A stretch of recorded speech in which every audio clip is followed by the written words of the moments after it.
छात्र छात्राओं, आप सबने हिंदी के अत्यंत लोकप्रिय कवि विद्यापति का नाम अवश्य सुना होगा। उनके कई पदों को पढ़ा भी होगा। तो आइए आज हम सब उनके देवी वंदना शीर्षक पद को समझने का प्रयास करें। ज्ञातव्य है कि यह पद स्नातक प्रतिष्ठा द्वितीय वर्ष के अहिंदी भाषी छात्रों के लिए हिंदी रचना पत्र के अंतर्गत पाठ्यक्रम में निर्धारित है। जैसा कि आप जानते ही होंगे कि कविवर विद्यापति का हिंदी के आरंभिक दौर के कवियों में बड़ा ऊंचा और महत्वपूर्ण स्थान है। उनका जीवन काल सामान्यतः 1350 ईस्वी से 1460 ईस्वी के मध्य अनुमानित है। विद्यापति बहुभाषाविद थे। उन्होंने संस्कृत, अवहट्ट और मैथिली में दर्जनाधिक ग्रंथों का प्रणयन किया, जिनमें उनकी कवि कीर्ति का आधार ग्रंथ मैथिली में रचित पदावली है। उन्हें मैथिल कोकिल, अभिनव जयदेव, नवकवि शेखर और कवि कंठहार जैसी उपाधियों से विभूषित किया गया है। उनके संबंध में एक बहुत विवादास्पद प्रश्न जुड़ा रहा है कि वे भक्त कवि हैं अथवा श्रृंगारिक कवि।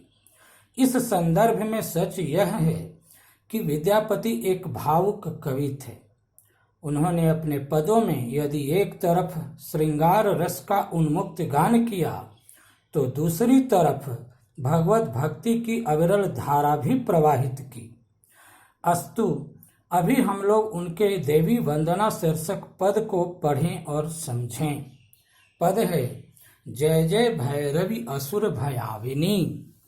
जय जय भैरवी असुर भयाविनी, पशुपति भामिनी माया, सहज सुमति बर दिया है गोसाउनी, अनुगति गति तू अपाया। विद्यापति कहते हैं कि हे असुरों के लिए परम भयाविनी भगवान शंकर की भामिनी अर्थात अर्धांगिनी भैरवी, तुम्हारी जय हो, जय हो। मैं तुम्हारे चरणों की शरण में हूँ, मैं तेरा शरणागत हूँ, इसलिए तुम मुझे सहज सुमति यानी सुबुद्धि सुविवेक का वरदान प्रदान करो।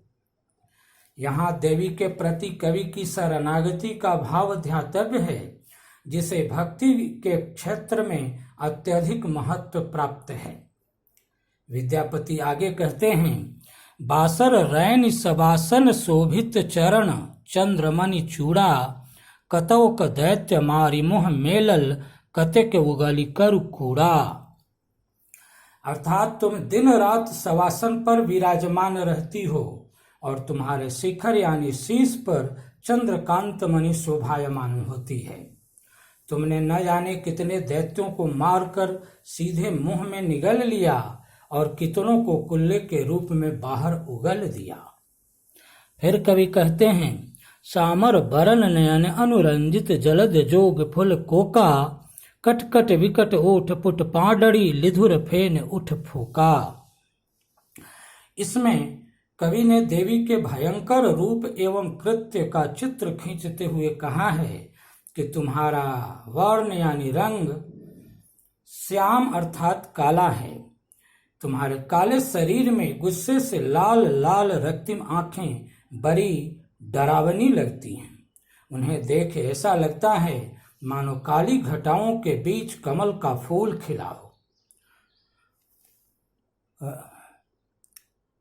रण क्षेत्र में तुम्हारे द्वारा शत्रु संहार के क्रम में कटकट की विकट ध्वनि होती है। तुम्हारे ओठ उनके खून से पूरी तरह लाल हैं और मुंह से खून के फेन बुदबुदे के रूप में उठते रहते हैं। इस प्रकार तू सचमुच कराल कालिनी प्रतीत होती है। कविता की अंतिम पंक्तियां हैं, घन घन घनन घुघुर कत, बाजय हन हन कर तुव काता, विद्यापति कवि तुव पद सेवक पुत्र बिसरु जनि माता। कवि कहते हैं कि युद्ध क्षेत्र में तुम्हारे पैरों के घुंघरू घन घन घन घन बजते रहते हैं और तुम्हारे हाथों का कत्ता नामक घातक हथियार हमेशा हन हन करता रहता है। अंत में कवि छाप देते हुए कविवर विद्यापति ने कहा है कि मैं तुम्हारे पैरों का सेवक हूँ। विद्यापति कवि तुअपद सेवक, मैं तुम्हारे पैरों का सेवक हूँ, तुम्हारा सेवक हूँ। इसलिए हे माते, तुम अपने इस पुत्र को कभी विस्मृत मत करना, मुझ पर सदा स्नेह सुधा बरसाते रहना। विद्यापति कवि तुअपद सेवक पुत्र बिसरु जनि माता। इस प्रकार इस पद में एक ओर जहाँ देवी दुर्गा के भयंकर रूप भैरवी के प्रति कवि की अनन्य भक्ति भावना की सहज अभिव्यक्ति है, वहीं इसमें काव्य सौष्ठव के विप्सा, अनुप्रास, उत्प्रेक्षा आदि अलंकारों के साथ चित्रात्मकता एवं ध्वन्यात्मकता के कलात्मक उपादान भी स्वाभाविक रूप में संयोजित हैं। धन्यवाद।